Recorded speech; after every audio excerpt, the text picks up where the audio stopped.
Okay, welcome everybody. Today I'm joined by John Faulkes and we're going to be discussing our Introduction to Managing Life Science Projects training course. So John, to kick us off, can you tell me a little bit about your background and the course itself? Yes, my background first. So I come from a science background. Many years ago, I was in a pharmaceutical company as an immunology scientist a long, long time ago. But I fairly quickly got out of science into human resources and learning and development in the pharma world. So I spent much of my time in the pharma world um, training and facilitating things with groups of science-related, pharma-related people. And then I left to work for myself, and I've been working as a consultant in the same sort of arenas um, for many years. So I have been sort of facilitating, working with project teams for much of that time. And in my little company, PPMLD, myself and a colleague, more than 10 years ago now, One Nucleus asked us to pitch for and eventually run a program called An Introduction to Project Management in Life Science for people in One Nucleus's catchment area. And we did that for many years, and we trained almost everyone in the region, I think. And then about a couple of years ago, um, it stopped being so popular. I think we trained everybody, but we transmogrified it into an online program, much sort of simpler, smaller thing.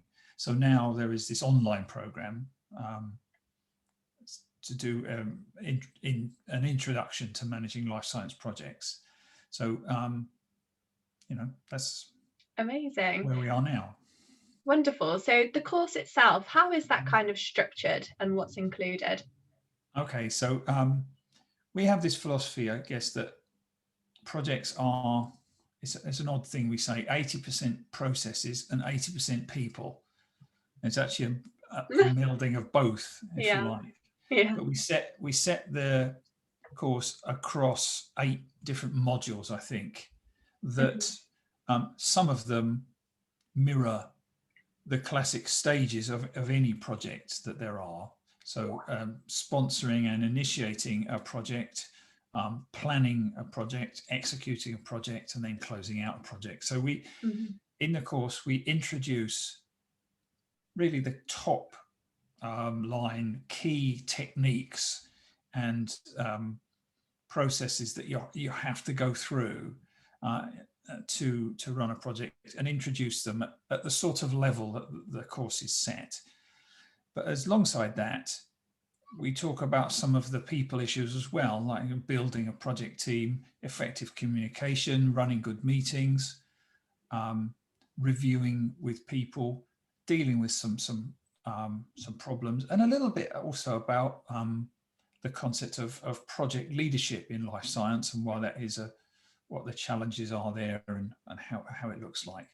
So there's about 8 modules, I suppose, that cover the spectrum of end to end at a high level, a fairly simple start off level, if you like. Excellent. So who typically attends these courses and who is it aimed at? Well, the people that attend would be the same as used to attend our training program, and they typically are scientists working in usually small companies in the UK, much in One Nucleus's catchment area, but from various places in the UK. So there could be chemists, biologists, genetic people, and so on.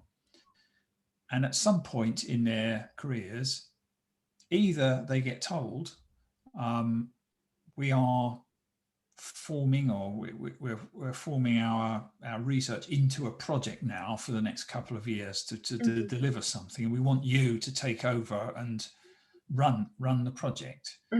So they haven't had experience of that, and so they're just sort of usually very expert scientists, but they've not been running projects before. Yeah. So that's one kind of person.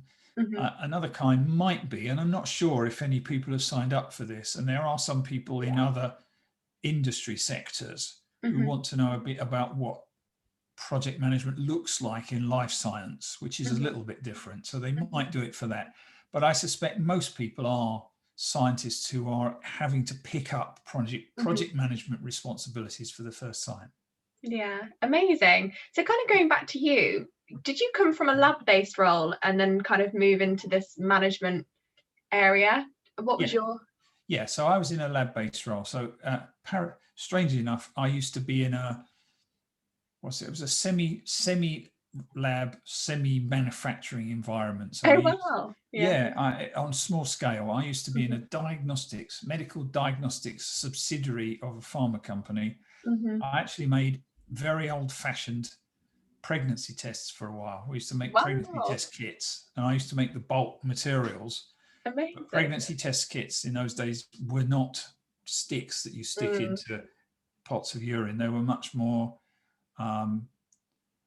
old tech than that, and they had to be done Yeah. in labs, not at home. But I manufactured that for a while, so I Mm-hmm. was doing that sort of sciencey type stuff, and I also supervised sort of junior technicians, and was in charge of various initiative and small projects and things like that. So the people side of Yeah. things and educating people, training people, I found that to be much more interesting than the raw Yeah. science.